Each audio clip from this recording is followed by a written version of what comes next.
Welcome, Mr. Bob Burg, to Wealth Matters Podcast. How are you today? Oh, I'm great. It's fantastic to speak with you.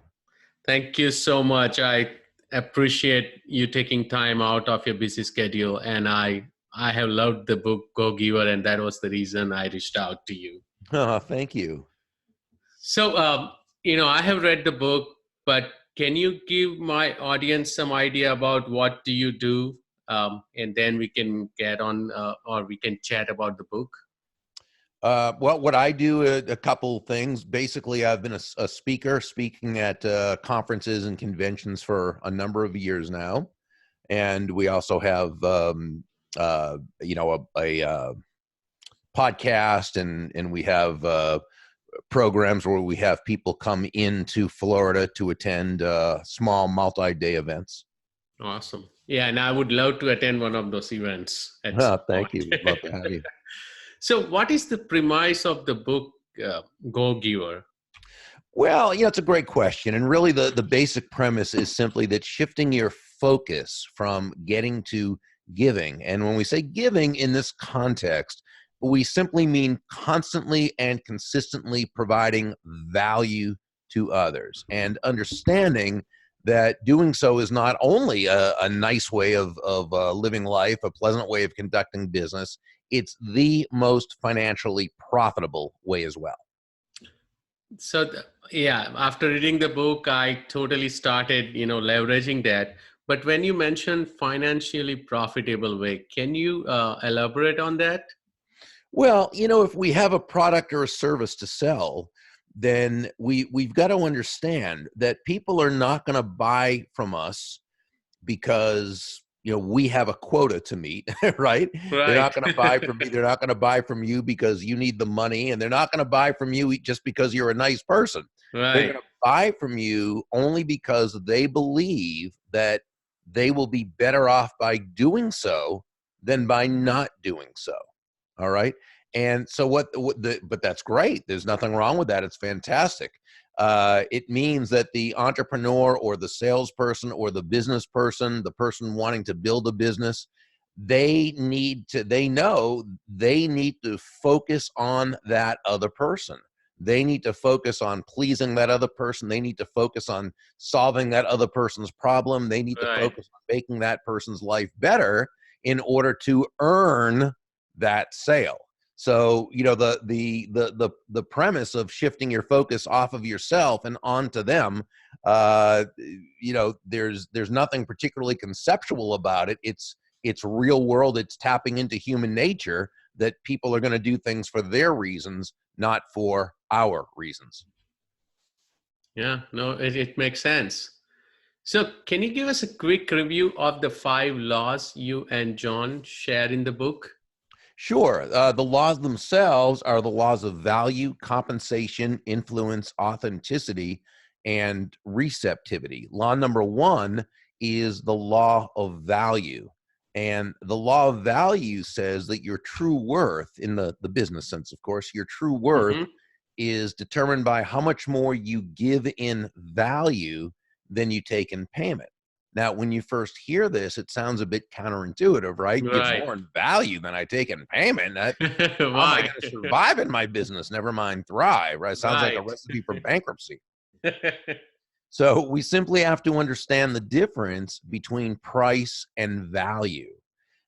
Price is a dollar figure. It's a dollar amount. It's finite. It is what it is. Yep. Value, on the other hand, is the relative worth or desirability of a thing, of something, to the end user or beholder. In other words, what is it about this thing, this product, this service, this concept, this idea, or what have you, that brings with it so much worth to another human being that they will willingly exchange their money for it and be very, very glad that they did. Uh, can I give you just a quick example of what that might Sure. look like? Please, please. So let's say that you hire an accountant to do your taxes. Hmm. And this accountant, she charges you, and we're just going to name a round figure, Right. $1,000 to do your Okay. taxes. Yep. So that's her price, her fee, or her price. So, but what's the value she gives for this? Well, through her years of experience, her knowledge, her desire and time to get to know you and what you're looking to accomplish, she's able to save you $5,000 in taxes. She also saves you countless hours of time, Right. and she provides you and your family with the security and the peace of mind of knowing it was done correctly. So, so first, as you can see, while again price is finite, value can be both concrete, right? In terms of that $5,000 savings, that's pretty easy to get Yeah. our arms around. But it also can be conceptual in terms of the peace of mind. How do you even put a price on peace of mind, right? So what this Right. account did is she gave you well over $5,000 of value in exchange for $1,000 price or cash value. Okay, so what she did is she gave you more in value than what she took in payment. So you feel great about it, you're ecstatic, Yep. and she made a very, very healthy profit. So that's really the law of value. And really, the law of value tells us that in any kind of exchange, there are always two profits: the buyer profits And and the seller profit. seller profits, because each of them came away better off afterwards than they were before. So, regardless of your business, the business you're building, the business that you have, your focus needs to be on providing such an immense and wonderful customer experience that they always feel as though they receive more in value than what they paid you. And of course, while doing this, you make a very healthy profit. Does that make sense? No, that's a great example. And I started applying that first law in my own business and my life already, and I can see the difference, right? So Ah, that's yeah, very nice. I am so happy that you brought up that example or analogy. Thank you. So the next law, law number 2, is the law of compensation. And this law says that your income is determined by how many people you serve and how well you serve them. So while law number 1 says to give more in value than you take in payment, law number 2 tells us that the more people whose lives you touch with this exceptional value, the more money with which you'll be rewarded. So your accountant in the first example, she did a wonderful job of giving you more in value than she took in payment. So the chances are you feel great about her, Uh-huh. you'd use her services again, and you would probably refer her to others. And Exactly. yeah, um, her other customers feel the same way. So our accountant is very quickly amassing what we call an army of personal walking ambassadors. And as she continues to add that kind of exceptional value to the lives of more and more people, her income will continue to grow. As Nicole Martin, the mentor in the story, told Joe, the protege, Mm-hmm. law number 1, the law of value, represents your potential income. But it's law number 2, the number of lives you impact with that value. That's what represents your actual income. Great example again. And I could relate to that example as well. Same thing. My accountant, I love him, and I've started referring a lot of other people to him as well for the Ah, same reason. absolutely. Absolutely. So, law number 3 is the law of influence. And the law of influence says that your influence is determined by how abundantly you place other people's interests first.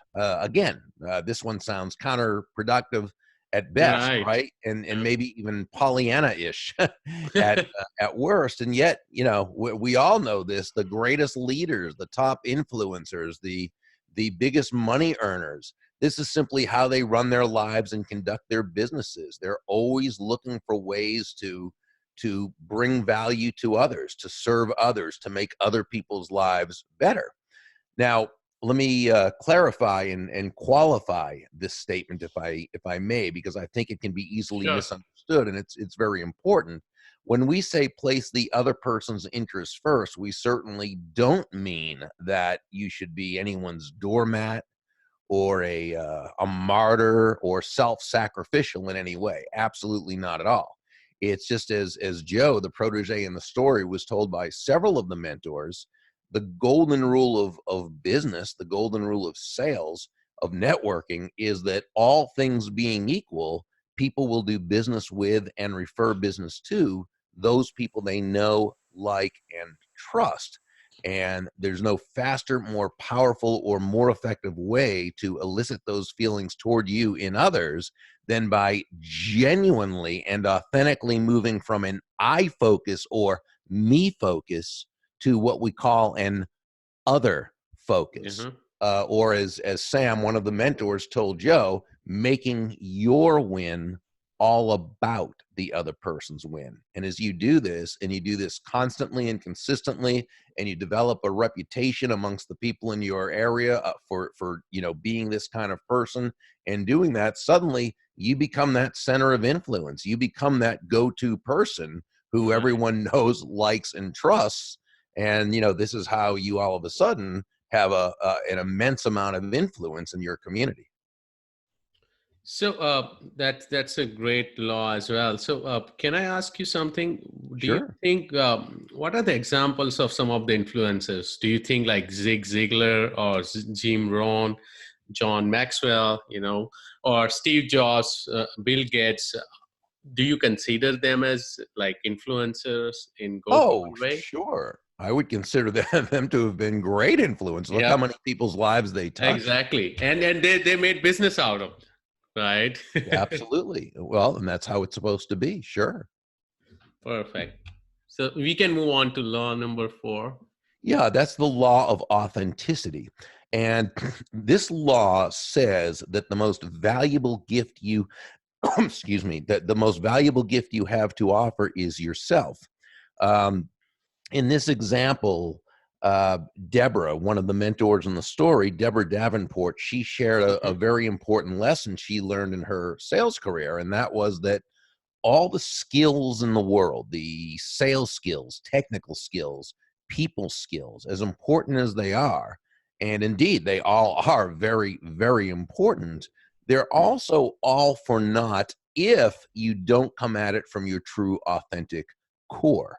Now, when you do, when you, as we like to say, show up as yourself, right, day after day, week Right. after week, month after month, people feel very secure with you. They feel comfortable with you. They feel safe with you. People want to get to know you. They like you. They love you. They trust you. They want to be a part of your life, a part of your business. They want to introduce and refer you to others. So being authentic is really not just good life practice, it's good business practice. And the question comes up, and why is it then that so many people don't show up authentically, but they tend to kind of put on a little bit of an act almost? And Right. I think the default answer is, well, because this person's not honest, or they're trying to pull one over on us. And it's a big world. There are plenty of people like that out there, but nah, that's usually not the case. I'd say 99 times out of 100, when someone is not showing up authentically, it's really because they don't have the self-confidence to show up authentically. And they Oh, haven't recognized their own value. And it's difficult to show up authentically when you don't feel you have anything, of value to authentically show up with. And that's right. why it's very, very important for a person to understand both their intrinsic value, which simply means, just by being here, you have great value, but also their, what I call, market value.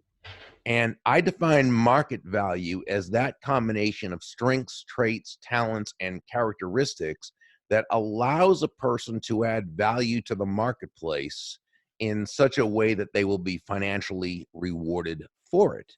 And we all have this market value. We all have our, I think it was Mike Littman who coined the term, our assets of value, right? Right. Right. Those traits, those strengths. And but the key, and well, let's say one reason why it's difficult for people to recognize it is because we're human beings, and as such, we're so emotionally involved with ourselves that it's difficult for us to kind of step back and look at ourselves objectively. So it's, as human beings, we tend to see the world in a certain way, and we assume that the way we see it is the way everyone sees it, and it's just not true. So as an example, I remember counseling a person and coaching a person, and they told me what they were doing, and I said, wow, that's fantastic, that's awesome. And the person said, oh, no, yeah, everyone can do that, everyone does that. And they weren't being falsely modest. They really didn't understand that they had a skill, that they had something in it that was worth a lot of money in the marketplace. Because to them that's what they do, so Right. no big deal. Now, this is also why, and this is for something, and I know a lot of your listeners are starting a business, they're looking to build a business and so forth. And one of the toughest things sometimes is struggling with what to charge. And it's Right. very easy to get into the bad habit of undercharging, Uh-huh. cutting price, letting people too easily negotiate your price. And a lot of times this happens because you really don't really on a heart level understand the true value you're bringing to them. So yeah, that's why it's important to have a coach such as you, right? Who can, speak with them dispassionately. You care about them, but at the same time, you're not so emotionally involved that you can't see it as well. So it's very important whether you retain a coach officially, or just someone who's a mentor Right. who you really trust and who you feel could you need to make sure that you understand the value you bring to the marketplace. That's a great point. And then law number 5 is the law of receptivity. And this one simply says the key to effective giving is to stay open to receiving. Receiving. Um, this is really nothing more than understanding that, yeah, you breathe out, but you also have to breathe in, Within. right? Yeah. It's not one or the other. You breathe out carbon dioxide, but you also breathe in oxygen. Mm-hmm. You breathe out, which is giving, and you breathe in, which is receiving. Yeah. Now, here's the thing. The world around us gives us lots and lots of negative messages about money, about business, about Yep. prosperity. If you read the paper or online, or you listen It's to, always negative. yeah, and you might think, well, the only, the people who make money are evil and they did Yeah. bad things, and that, well, again, it's a big world. There are certainly people out there like that, but that's what gets the press. Yeah. You usually don't read a story that says corporate CEO treats people fairly, because that Yeah. doesn't sell. So understand that if you're working within a free market based economy, and when I say free market, I simply mean no one is forced to Right. buy from anyone. And I guarantee you and me and all of us on this call, this podcast, we all work that way. No one has to buy from us. So the only way to make a lot of money is to serve a lot of people and to serve them well. And as long as you do that, as long as your focus is on giving value to everyone, then you've earned the right, not the entitlement, but the right to receive. But what you know is that the giving comes first. The giving of value absolutely comes Comes first. And by the way, this is why John David Mann, my awesome co-author, why we say that money is simply an echo of value. Money is an echo of value. It's the thunder, if you will, to value's lightning, which means that your focus must be on the giving of the value that you provide.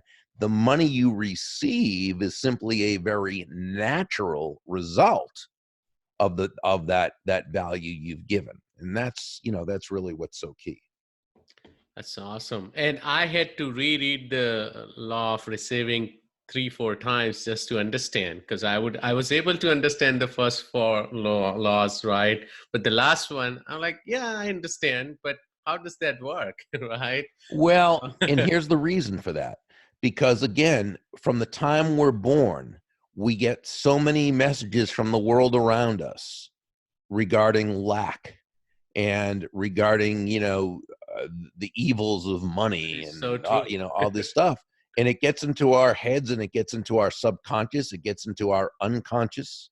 And that's why, people sabotage themselves, right? And because if you've learned from watching movies that, there are two types of people. There are the good people who And are bad. poor but happy, Yeah. and they're always being taken advantage of, put down, stepped on, stepped over by the who? The rich people, who are always portrayed as evil and cowardly, and they have no soul, right? Well, so you start bringing great value to the marketplace, and you create the benevolent context for success where you could be receiving lots and lots of money as a result. But those unconscious tapes begin to play. Well, but if I'm making a lot of money, if I'm wealthy, then doesn't that mean I did something wrong? Doesn't Right. that mean I took advantage of someone? And of course, it doesn't mean that at all. But unconsciously, that's the program that has been, put in there. And so that's why the law of receptivity is, for most people, it's the most difficult one. But we've had people, John and I have had people emailing us just saying that law alone kind of, it set them free, because it was the first time they realized that, yes, it's righteous to receive. Awesome. No, that's a great explanation, even just for me. Even though I have read the book, but just listening to you opened my eyes. So, Thank you. you talk about entrepreneurial spirit, but what about those who are not entrepreneurs? Does the message in the Go Giver book still apply to them? Sure, for someone who's working within a company, because when we think of an Right. entrepreneur, we think of someone who is, they've risked their own money, or maybe Yep. borrowed money, and they're in business for themselves, and so forth. And so what about the person who's working within a corporation or working within someone else's company? Does it work for them? Well, sure, because while they may not be entrepreneurs, they're still intrapreneurs, which basically means that they're still entrepreneurs, only within someone else's company. And here's what I mean. Just like we said, no one's going to buy from you because you need the money. No one's going to hire you and keep you as an employee because you need the money. They're going to Right. hire you and keep you on as an employee because you're giving them more in value than Right. what they're paying you. Okay. And that's the only reason why anyone should. Otherwise, why would they hire anyone? But in this case, your customer might be your coworkers. Your customer is your supervisor. Your customer is the employer of the company. Your customer might be the end customer, depending upon what you do within the company. But you're still having to be entrepreneurial in terms of what? Your focus is creating immense value Value. for others. No, that totally makes sense. So I started talking about Go Giver with a lot of people, and some people said, "Oh, what do you mean by Go Giver, and why do you want to keep giving?" So my question is: are there misconceptions about what being a Go Giver is? I mean, Oh, sure, sure. And name itself implies that you give constantly, right? Can you be taken advantage of that way? right. So all those are questions that would be asked, usually by someone who hasn't read the book, because I think once they read the book, they understand that's not it at all. But Right. sure, you're a title like the Go Giver, that's the first thing that comes to your mind. Oh, does that mean you just give your products away for free? You don't care about making a profit? Well, of course not. As we've been discussing, a go giver tends to make a very, very healthy profit. In fact, a go giver tends to charge higher rates because they're not selling on price, they're selling on the immense value that they give, that they provide. Or someone might say, well, a go giver, does that mean you've just got to be at everyone's beck and call and do anything everything anyone Right. wants? Of course not. In fact, as a go giver, you'll become so successful that you'll have people constantly asking you for things, and the fact is you just can't do that. You wouldn't have, nobody has that kind of time to be able to do everything for everyone, even though we might like to. But so no, a go giver tends to have to say no more than most other people. However, the way a go giver would say no is in such a way that it shows kindness, and respect, and it honors the other person.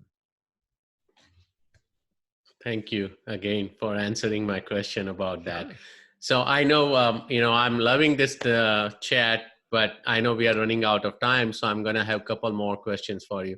Sure. Was there one piece of advice you received before you even knew anything about what being a go-giver is? Or, how did that advice make a difference in your life?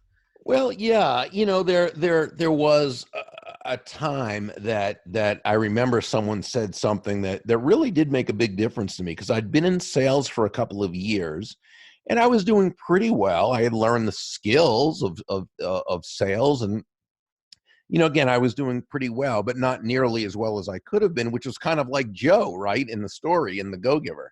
And I remember coming back from an appointment that the sale did not happen, and it was really my fault. And I was back. I was in the office, and I must have been looking kind of either depressed or discouraged or angry or something, because one of the older guys there, and he wasn't even in the he wasn't even in the sales department. I think he was in the engineering department. Much older guy. Mm-hmm. But he was one of these, he didn't say much, but whenever he did say something, it always seemed to be profound. And he must have recognized in me potential, but he also realized that the potential was not being Utilized. realized Realized. exactly. And he said to me, Burg, can I give you some advice? And I said, yeah, absolutely, please do. And he said, if you want to make a lot of money in sales, he said, don't have making money as your target. Your target is serving others. Now, when you hit the target, he said, you'll get a reward. And that reward will come in the form of money. And you can do with that money whatever you choose. But never forget, he said, the money is simply the reward for hitting the target. It ain't the target itself. Your target is serving others. And that was the big epiphany for me. That's where I kind of realized, I kind of understood at that point that great salesmanship is not about the salesperson, right? In fact, great salesmanship is not even about the product or the service, as important as the product or service is. Great salesmanship is about the other person. It's about that person you're serving. It's about how that person is going to utilize your products or services in order to make their life better. Yep. And once we understand that it's not about us, that it's about them, now really we're 9 steps ahead of the game in a 10-step game. That's awesome. So just the last question. Of course, I love the Go Giver book. It's in my top 10 list of my favorite books. Thank you. And I'm pretty sure you have read tons of books. Other than the Go Giver series, which would be your one of the most favorite book, or maybe couple, if you can, give our listeners. Well, I mean, I've got a huge library of books. Yes, I see that whenever I'm attending your Facebook Live. And I love it, by the way. I want to set up a library like that. Thank you. That's one small part of my home library. I always say my home is basically made of books with some scattered furniture. And so, I mean, there are books that I read when I first started, such as Dale Carnegie's How to Win Friends and Influence People, that helped me a lot. Napoleon Hill's Think and Grow Rich, James Allen's As a Man Thinketh. I mean, all those classics, The Magic of Thinking Big by Dr. David Schwartz, these are all just such wonderful books. And then there's more recent ones. There's Annie Duke's book, oh my goodness, Thinking in Bets, which is a wonderful book on decision making. Oh my gosh, it's just absolutely brilliant. I have not read that book. It is just fantastic. Yeah, Thinking in Bets, just a wonderful, wonderful book. There's a book by my friend Dale Cummings called The Sensational Leader, which is a fantastic book on leadership. There's just so many of them out there. I could spend all day just talking about books that have touched my life in a significant way.